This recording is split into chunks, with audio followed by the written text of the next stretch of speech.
Hello again, video number 2, December 16th, Thursday, 2020.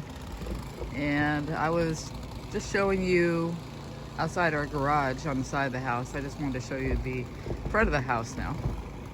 So, anywho, this is my porch. Yeah, you can barely even walk out the front door.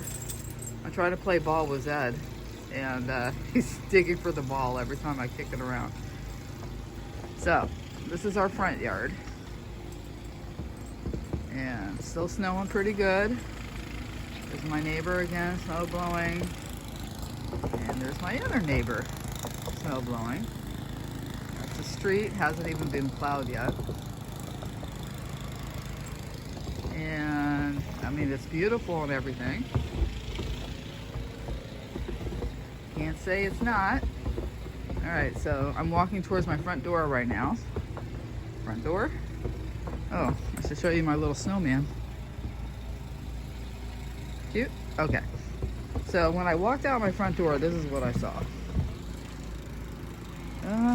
Yeah. Steps are down there somewhere under that snow. So yeah, again, we're not going anywhere anytime soon. 2 to 3 feet of snow, probably closer to 3 at this point. We have a fence out there that's almost covered. So that's never happened before, not to that extent. So just wanted to show you again what we're experiencing. Enjoy your day.